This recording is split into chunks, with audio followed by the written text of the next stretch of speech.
Okay, quick disclaimer before we get started. The Blocmates podcast is for entertainment and informational purposes only and does not constitute financial advice. The information and opinions expressed on the podcast are those of the host and guests and do not necessarily reflect the views of Blocmates or its affiliates. Listeners are encouraged to do their own research and consult with a financial advisor before making any investment decisions.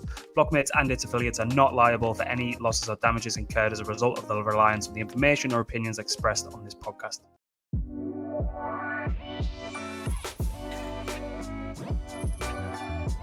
All right, welcome back. Managed to drag one of our favorite people in the space back in. Thank you. Appreciate it. Yeah, absolutely. You guys have open invite to the podcast or anything else you want to do. Honestly, the last conversation we had was great. If anyone hasn't listened to that, by the way, go and be able to find it on YouTube or Spotify or wherever you listen. But it was a good old time we had last time. I think we spent half the time laughing and not actually delivering the information, but but it's been great. You guys look like you've been super busy. I really want to get into it, but first, yeah, how have you been? Well, it's building season, right? So we're just heads down in the trenches. We want to launch our next product next month, right? And we're nowhere near finished, but we want to get it out for a variety of reasons. I think the timing is amazing. I can dive into that a little bit later. Plus, we're just super excited to bring it out to market because we've received so much positive feedback. So that's why I don't have my video on, because you literally see me being completely pale with bloodshot eyes after taking calls yesterday at 3 a.m. And I don't think that's anything that somebody would like to see. But I'm here. Yeah, I'm happy.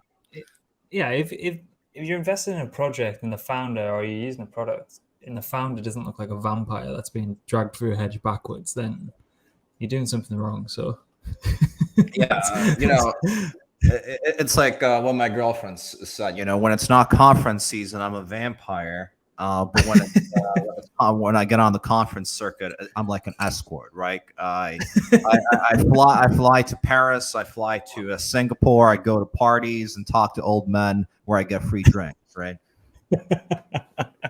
It's a pretty both modes there are complete opposite ends of the spectrum, but you kind of got to wear both hats, I think. Life is duality. Yeah. So why so quickly after launch you guys looking to ship again? Is this going to be a recurrent theme? Sure. So I don't have to say it's that quick. So I and other members of the team we come from a Web2 traditional tech background as well before we got into crypto. So shipping soon and shipping fast and shipping first and asking questions later is kind of like a part of our team culture. The other thing is just talking to our users all the time. So our most active users and our most active Discord members, they know, like, I think we've talked to them at least 8 or not 10 different times showing them different prototypes. But fundamentally, it comes down to the fact that, we launched the Shard Waltz, was a great product. We didn't launch a token, didn't do any paid acquisition, got a 2 million TVL, made quite a bit of money in fees as well, which will come in handy for the community later down the line. Not going to go into any details right now for regulatory reasons. But fundamentally, what we realized about the Shard Waltz is, so as a small recap, we created a fractionalization protocol on one end for the demand side, or people who want cheap exposure to PFPs. And on the supply side, we wanted to create like this gearbox-like experience for blue chip holders, right? So you deposit, you get liquidity from the Shard liquidity, and you can select like high risk strategy, mid risk strategy, low risk strategy by utilizing NFT finance infrastructure. But what we realized relatively quickly is fractionalization. I think it's a cool feature, and I think the market's shown that as well. But it really lacks a very important element on why a lot of us are in this space, on the element why people buy NFTs, why people buy PFPs, why people go gamble, right? And it comes down to variance. It comes down to moonshots. It comes down to huge payoffs for a small bit. And we were just talking to our users all the time. We were shipping new features for the Shard Waltz, had a lot of exciting movements. For example, the Bear Chain community, the Bong Bear community stepped in. I think it was in, so we were already like at the whiteboard at that time. We knew we were going to build like another product. But we had some exciting times, like the Bong Bear community stepped in. We the Bond Bear, the first vault, I think it was a 75 ETH vault. It got filled out in what, like 2 minutes? Literally, it was like 2 minutes. And people at Nansen saw like the on-chain activity pick up from our contracts, and they like hopped into our Discord and they're like, "What's up?" Right? What's going on here? What are you guys up to? Yeah, what are you guys up to? Right? And they're really cool people, right? And they're still hanging out sometimes in our Discord, and it's always good to make friends. But yeah, what we realized is, okay, there's this missing piece. Like the initial intent for insert, we didn't like want to build just, a complicated engineering product. Like the initial intent was always to do two things, which is how do we make NFTs, and I mean NFTs are broadly productive financially, right? How can you unlock liquidity? And secondly, how can we get them in the hands of, or in the wallets of as many people as we can, right? And yeah, we just looked at, our user research. We looked at the good things that the Shardball did and the bad things that it did, right? So we were learning throughout that process as well. And we designed a new product, and we're just implementing it right now, learning from our user research, and just want to get it shipped. We want to see how the market responds. Yeah, I love that you guys are actually being on the front foot and speaking to users. There's probably another 2 projects in the whole space that I know really go on the front foot and do that. Like I've been on a couple of calls of projects that I love and use all the time, and just sitting and having those conversations. But as you say, that is typically a traditional way of doing things, and you don't see that often enough, and it's a bit backwards to why that is. I don't know if everyone's just too heads down busy, but if you're just building a way for what you think is going to be a good product, sometimes it just doesn't get received the way that you first anticipated. Then you have to go back to the drawing board. So I love that you guys are doing that like real first market research, and actually speaking to people. So what's the response been like there? What's some of the feedback? Is there any kind of like motifs there that you guys are hearing? People have a lot of different mental models of how to think about it, but overall, the feedback has been positive for like the users that we're targeting at the very start. We've heard comparisons to playing a game of chicken on one side, poker on the other, selling covered calls, which I think is too complicated of an analogy. Ultimate Gambify is an analogy I heard as well. A lot of different analogies and how people think about it. So I guess it's cool that, people have these frames of references that can quickly grasp to understand the product, right? Because ultimately, I think especially nowadays, because there's only like 12 people left on chain as actual users, it's really important to think about, come back down to fundamentals before you think about engineering, before you, think about, for example, what we're doing technically, which is probabilistic real-time auctions.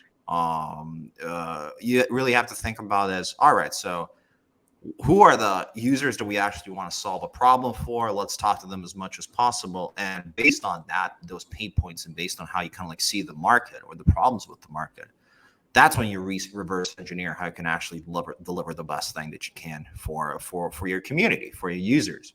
And I agree with you, man. I'm actually sometimes a little bit astounded why teams don't talk to their users as much as possible, right? But it was like a year ago, 2 years ago, it was a completely different time. Like I have friends who are founding team members at a lot of different protocols. Not going to specifically mention names of, let's say, derivatives, AMMs, right? And do they really have an incentive to talk to their users? They did like a public, effectively like an ICO 3 years ago. They still have like 8 figures in their treasury, and they have like 200 weekly average users, right? And it's like a 20-person team with a burn rate of like 300K. So obviously in that case, you just like build cool shit, do some math, and just, scratch your intellectual urge. But if you actually are aiming for user adoption, and that isn't just purely token based, token is super important, but I think the token is always best placed a little bit later, right? When people actually really love what you're building. then it's a little bit different, man. Then you need to get the hell out of your basement, and you just need to talk to people. Talk, and be good at it. Talk to as many people, because you're probably wrong about some assumption. And the faster you can figure out, the faster you can fix it in the product, if that makes sense. Yeah, 100%. I think you guys are in this really good position as well. And I think looking at it from that like product lens that I kind of pick up on, that you guys actually approach things from, I'm just seeing like this huge wave, and this is like kind of adjacent to you, but kind of also ties in. There's just this huge wave of, right, how do we just abstract away all the complexities of what's going on in the back end, whether that be from, I don't know, Uniswap wallet, Coinbase wallet, Synthetics guys are going to launch this Infinex thing. And I think the next stage of everything is, right, how do we just make this as simple and as idiot proof and abstract away all the technology and all the blockchain shit that's happening on the back end. And I think the product that you guys have kind of lends itself extremely well to that. But I'm just thinking like this next wave of stuff that's coming online, I think is going to be a super, super heavy focus on that. And for I don't know why it hasn't been up until this point. I don't know if it's coming down to like account abstraction and some of the EIPs that are coming online, but it feels like that's going to be a big push going into like the new year. And I think you guys are very, very well positioned to capture on the back of stuff like that. Thank you. I really just think it comes down to the fact that outside of like Compound and MakerDAO, DeFi Summer was only DeFi Summer was just 3 years ago. It's still like a very nascent industry, and we're still at the stage where it's to an extent hackers building for hackers. Let's be honest about it. Hobbyists, hobbyists and the tinkerers. Hobbyists and tinkerers building to a certain extent for other tinkerers, but I think over time it's already changing. And for example, even I don't necessarily consider our next product to be NFT finance. I think it actually like goes like a level like below that. I think it's more about fundamentals or basics. But even like in the NFT finance space or the NFT space in general, unless you're like a collection creator or project creator, every single time you talk to somebody, you just ask, relatively simple questions, because you probably think exactly the same way. So how do you see this, the market scaling? How do you see the addressable market growing? What's going to happen? Everybody's in like this place is, hey, like this is cool. But what we're kind of like hoping for is that we're going to build like this infrastructure. We're going to build this tooling. We're going to build this piping for a lot of other cool stuff that will be represented by NFTs or is being represented by NFTs right now already.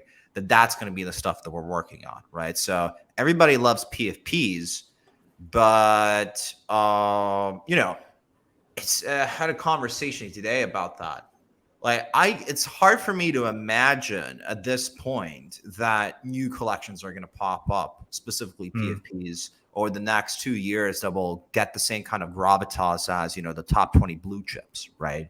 Because a PFP is all about being cool. And a simple analogy how I like to think about it is, so remember your high school, everybody wasn't cool. Probably like only 200, 300 people were cool, right?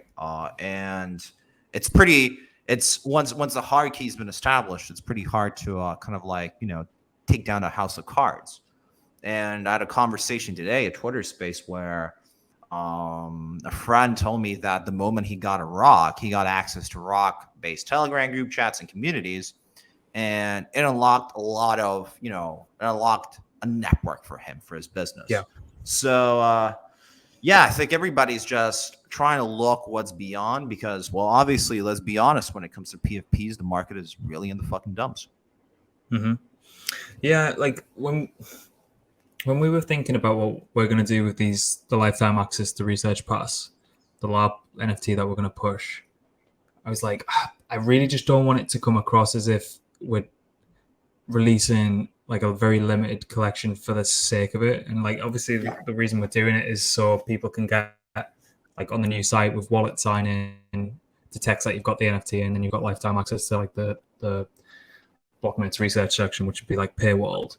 And then we can also kind of like whitelist holders for other projects and allow list them and get them early access to token generation events and a lot of other like shit that we wanted. But I just didn't want it to come across as like, you know, like just someone minting like 400 NFTs for the sake of it, you know. But like this, using that technology underlying, it just made our life a million times easier, you know. And that's when it like really clicked for me. I was like, it's in access pass, yeah, it's gonna have like profile picture qualities to it, but we're not using it just for the sake of it being an image, you know. It's not JPEG. On the back end is where we're actually getting the real juice out of it.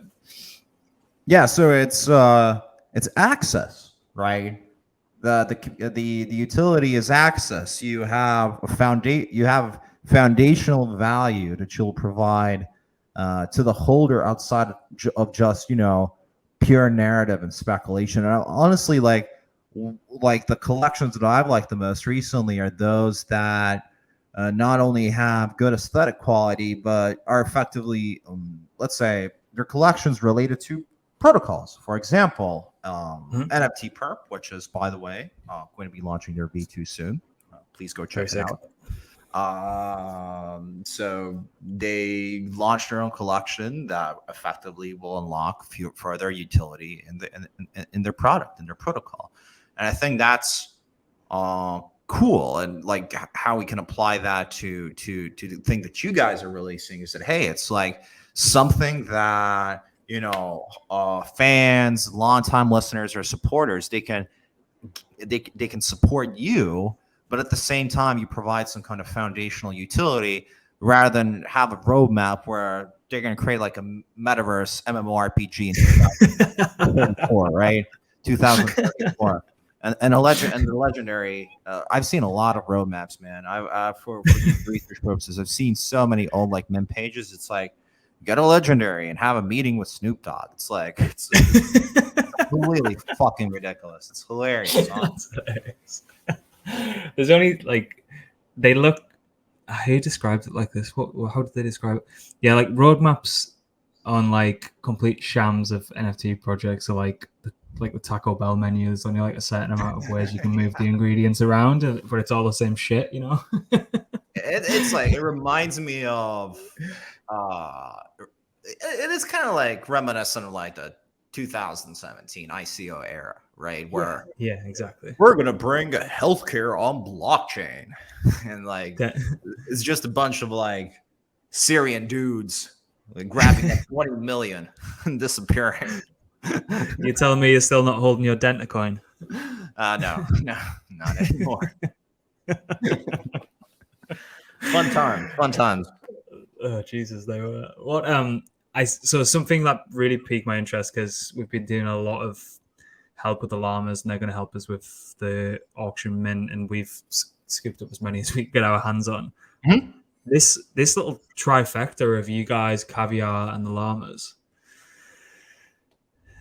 That was I love the woolish meme. I really like it as well. So members of our community and the llamas community and the Caviar community organically approached us. They approached Tama from Caviar, and then Caviar reached out to us, and we just got on a call together. And the value propositions, and by the way, this is like the last standalone shard vault that we're launching, right? This is the last one before we launch the next product. Current shard holders will still be, they're going to be in a far better place once we launch the new product than where they are right now, because some of the shard vaults aren't still generating yield. And we already explained to the community that really comes down to the fact that lending rates are super high right now, and like executing on a yield farming strategy really doesn't make sense. But I'll avoid like the bad stuff for now. But yeah, it's a cool partnership. It's pretty simple. Once the vault fills up, 50% of the ETH gets used to LP on one side of Caviar, and 50% gets used to acquire llamas. So you provide liquidity to the other side of the Caviar pool. And what happens then is that, so there's actually like two levels to that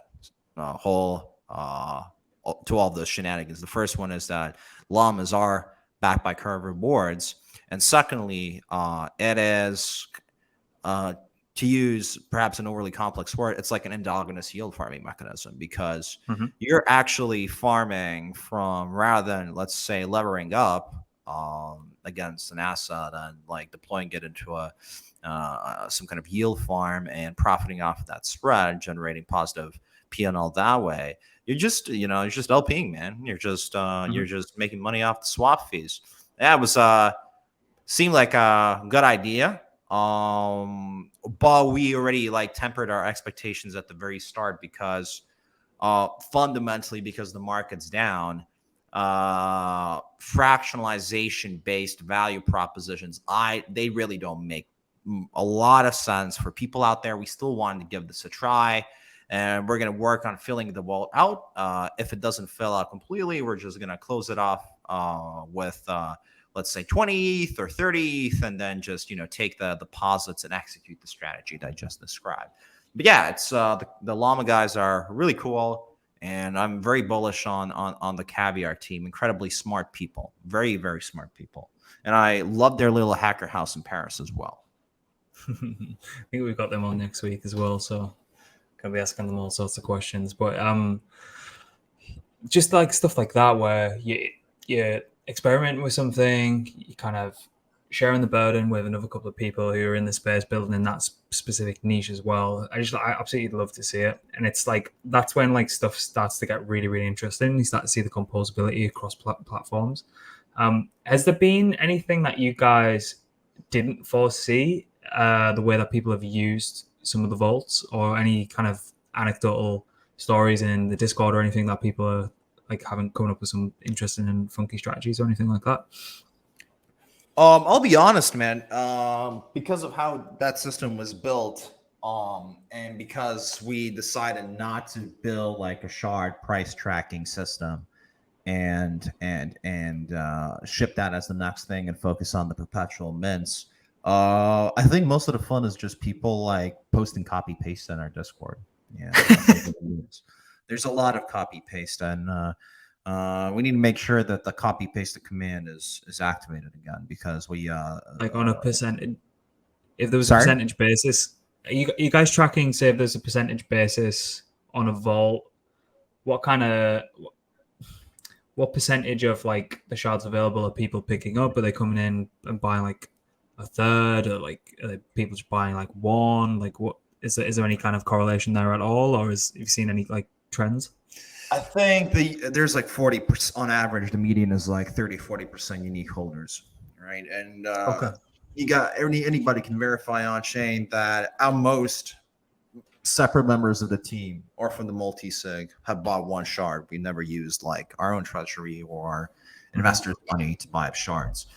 I think it's like 30-40%, and like what we struggled with was providing, that source of yield farming, because we all want to execute effectively like an interest rate spread capture strategy, and that kind of like allows me to segue what we're building next. And what effectively we're building with the perpetual mints is, so the idea with the shard vaults was to replicate the feeling of an NFT mint and the payoff model for NFT mints as well. But as I mentioned at the start of our conversation, it does not replicate it as correctly as it should, because you need moonshots, right? You want that 100x, 1000x payoff. So what we designed, and guys, feel free to check out the announcement video and the threads we're dropping over the past week on the product. Have some additional stuff right after at the end of our conversation as well. Check it out. Perpetual mints. What you can do with them is you hop into our DApp. You can look at different collections. You can look at different asset categories. It's not just PFPs. And what you can do is effectively mint them. And what we call mints on our platform, on Perpetual Mints, is effectively you pay a bid, and in real time, you get a result of whether you've won the asset that you've selected or not. But there's a catch. You actually always win something, and you always win together with your friends, right? You never leave empty-handed. So think of like when you participate in a PFP mint, right? You might not get the legendary, but you're still going to get the common, right? So you always get something. And it's the exact same thing that we provide with the Perpetual Mints. You just hop in. If you don't want to spend $30,000 on OpenSea for PFP, you can place a bid on it on insert. If you don't have the time to participate in 200 PFP mints, and there's actually not a lot of cool stuff to mint right now. It happens very rarely. That you can come to insert, and for the price of an NFT mint, you can actually win an already valuable asset, right? So we replace uncertainty with risk. And what happens on the other side is you basically, if you can have, you can deposit any asset represented by an NFT, right? It can be a PFP, it can be a domain, it can be a Uniswap V3 position. It might even be a watch, like for example, 4K protocol tokenized a Patek, and that guy used that NFT to take out a loan against his Patek, right? Accessing global pawn liquidity.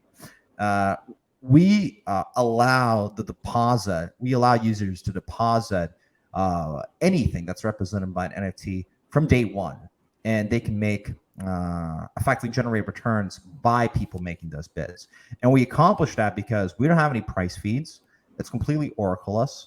All that you have to do is you come in, you deposit your NFT, and you select on this pretty little slider that provides you contextual information on how much ETH you're going to make over time, your chance of keeping that NFT, or based on a certain risk of ruin.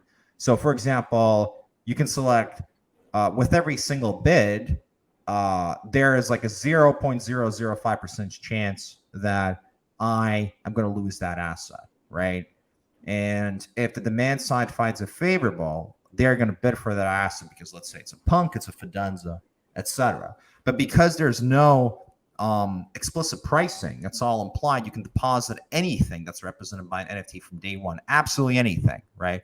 And that's like something we on the supply side, and that also unlocks a few interesting use cases. I'll just give a few examples. So on one end, you have stuff like UDV3 positions or domains or RWA NFTs. And, you can't really take out, in most cases, a loan against them quickly because you need some kind of appraisal mechanism or Oracle price fee, right? But because we don't need them on insert, you can deposit it and you can make generate returns from day one, right? With absolutely no hassle as long as people want to make bids. But secondly, if you have a PFP, let's say a Fidenza, so if you go to an NFT lending primitive, and if you take out a loan, there's a few risks that you're taking on, right? The first one is spot price risk. So what does that mean? So if the floor price of the collection that you've taken a loan against, decreases drastically, like for example, what's been happening over the past 3 months, you might get liquidated and lose that NFT, right? But because we have built an Oracle system, the only risk you take on is the risk that you select on the platform itself. But guys, you can just check it out on Twitter. But fundamentally, what we're building with the Perpetual Mints is that you have a mint-like experience on demand for initially PFPs, but we want to build an on-chain protocol where users can simply take bids on cool, expensive, or exclusive shit. It can be a PFP, it can be a watch, it can be if Kobe wants to create an NFT that gives the lucky winner, a chance to, spend 20 minutes on his podcast. He can create that NFT, put it on insert, and people can make bids, and he can make money. So there's a lot of different use cases for this product. But just watch the video on Twitter, and I think it'll make sense for all the people listening. Man, that's interesting. My mind's immediately going to things like, on Velodrome, positions completely locked. Yeah. But they're in a UniV. They're in an NFT. Yeah. Represent the NFT. If people want to puke out. Yeah, exactly.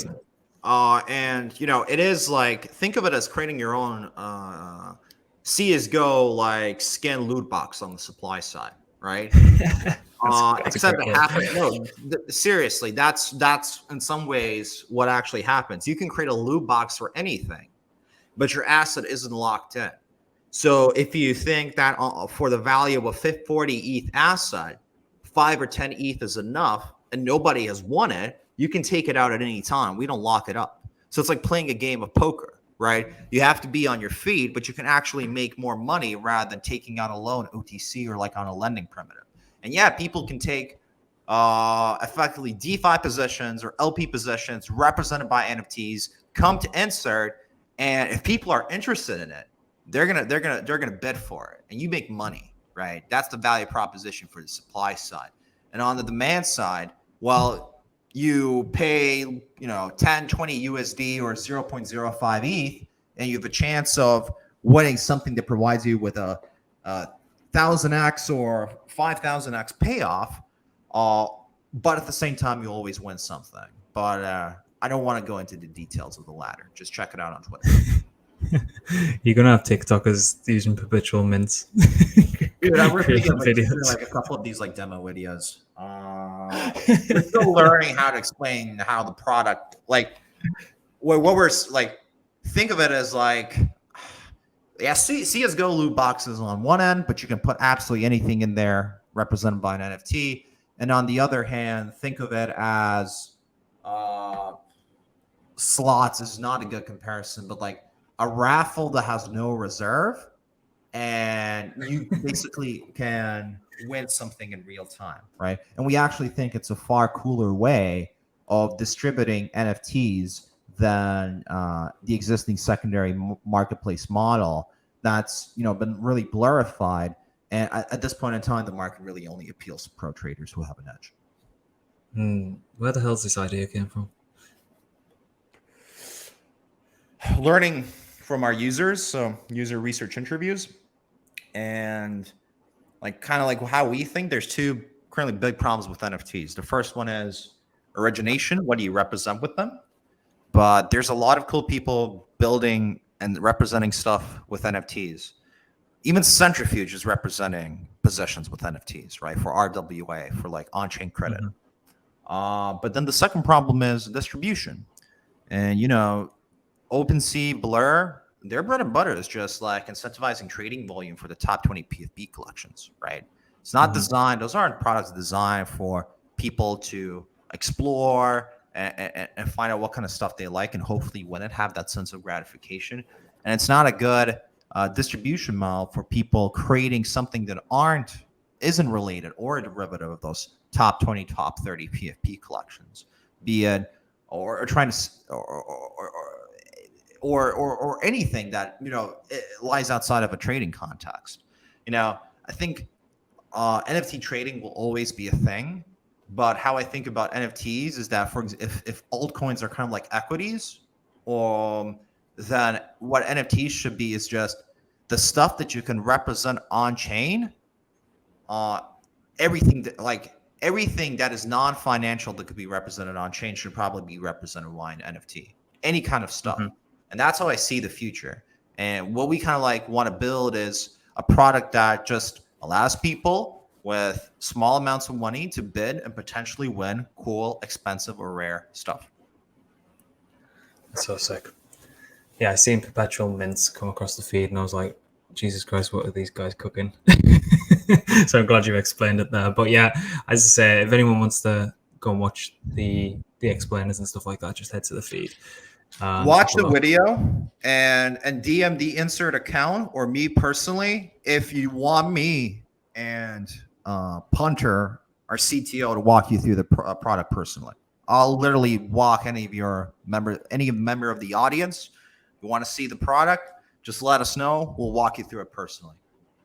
There you go. You don't get that. You don't get that from everyone. On opening up to additional fork, what's the latest on this Arbitrum integration? Sorry, I didn't catch that. Yeah, I seen something with you guys and opening up on Arbitrum as well. We're on Arbitrum now. Is what's going on there? Sure, it's the case is pretty clear. So how the architecture is designed is obviously we want Ethereum liquidity. Everything's on Ethereum, right? Especially when it comes to NFTs. Sorry, any other chain or L2. So what we do is we accept deposits on the supply side on mainnet, right? But if we want to have a very cool user experience, you can check out the videos on Twitter. If we want to have that experience, we want low gas fees, then we need to use an L2. And we decided to go to Arbitrum because they have some of the external dependencies that we wanted. And we just like the Arbitrum community as well. So what we do is you mint on Arbitrum, and there is constant messaging between L1 and Arbitrum using layer 0, right? So when somebody mints something, it gets sent from the escrow contracts on L1 to L2. I'm so happy to see all this layer 0 integration happen.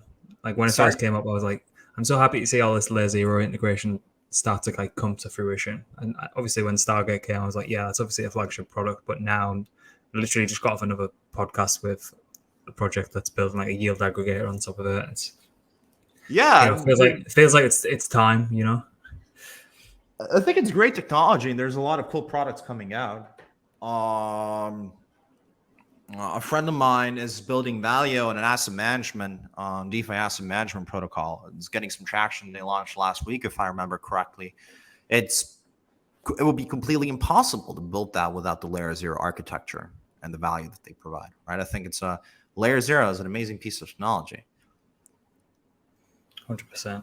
So what's happening with your seasons program and the kind of rewards program? Is that being kind of rejigged a little bit, or like what did you see initially? Is there anything changed there, and like what should people be aware of? Seasons 1 is going to continue with Perp Mints launch, and every single time you mint, you will get season points, and then you will get something potentially even more valuable than that.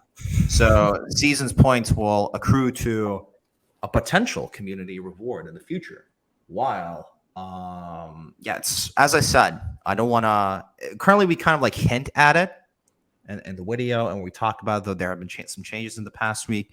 But as I said, there is not, when you mint or bid on insert V2, you never lose. You always win something, and you win together with your friends. And that will become abundantly clear how that works. It's going to be very fun once we get a little bit closer to launching. We just want to iron out the kinks before we make it absolutely public. Love that.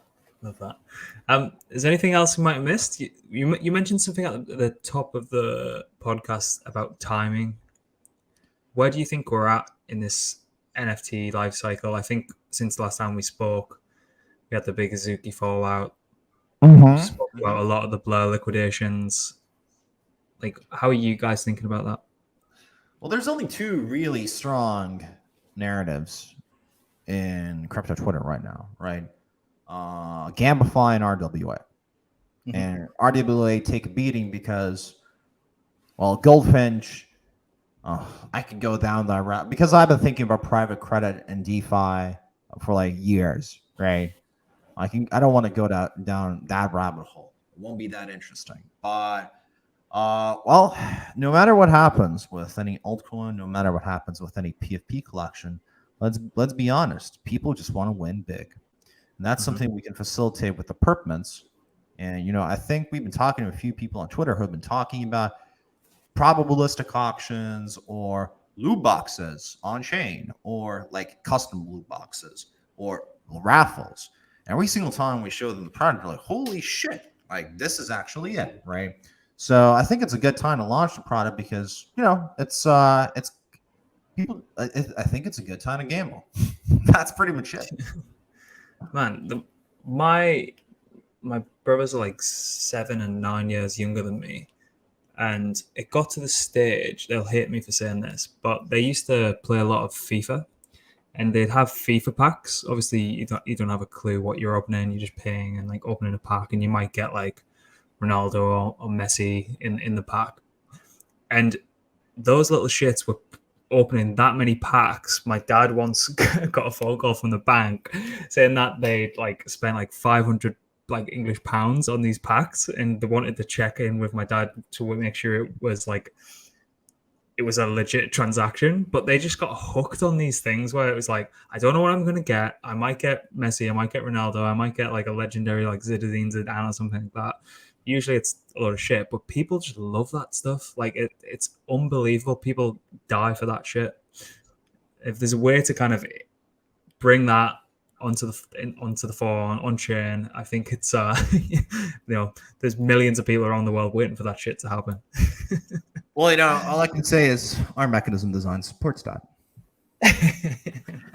Yeah, I was even talking to one of the physical collectible tokenization protocols out there, and we went even into a rabbit hole of what if like a YouTube influencer or an OnlyFans girl wanted to, for example, put up their paraphernalia on insert and people can take bids, right?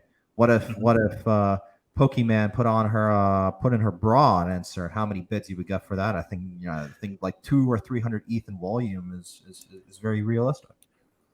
We're bringing bathwater on chain. That's what we're doing.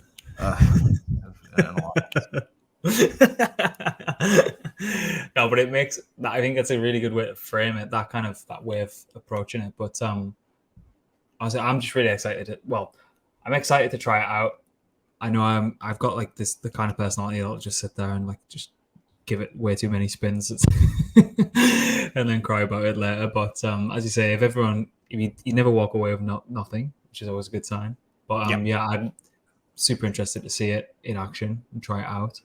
But is there anything I might have missed off being a bad interviewer? Is there anything? No, you're absolutely amazing. It's been a fun conversation. No, nothing. We have a town hall next week if anybody wants to join in the fun on Wednesday. Where do you host them? We're gonna be doing one on Twitter. It's gonna be a Twitter space. We're not gonna do it on our Discord, so anybody can join in. There you do go. How do you find spaces? I always seem to bit buggy, bit junk. Yeah. Yeah. Elon needs to pull the whip out, man. Yeah, I mean they added like the soundboard so you can make like fart noises and cow noises, but haven't fixed their actual app. But God knows what's going on over there at the minute. Or X as it should be called now. Xting. I am Xting today. Well, Lauris, as I said at the beginning, if there's anything you guys push out and you want to jump on, just shoot the shit for half an hour, 40 minutes. You know where I am. Always happy to sit down and chat. And if there's anything you need from us, just let us know. Always happy to help out in any which way we can. And yeah, best of luck. I'll be spinning these perpetual mints and hopefully winning some shit as well. Thank you, brother. We'll try and make it the best product that we can. I wouldn't expect anything less, right? Thanks a lot, everyone. If anyone wants to see anything that we've spoke about, I'll leave it all in the description. And yeah, go and check it out and make sure you get over to the town hall on Wednesday. And yeah, thanks again. Appreciate it. And just DM us. I'll literally personally walk you through the product. I love talking to people and seeing that excitement once it collects for them. There you go. Who else offers this? First-hand experience from one of the co-founders. There you go. And you'll get whitelisted. All right. Thank you. Take it easy, everyone. See ya. All right.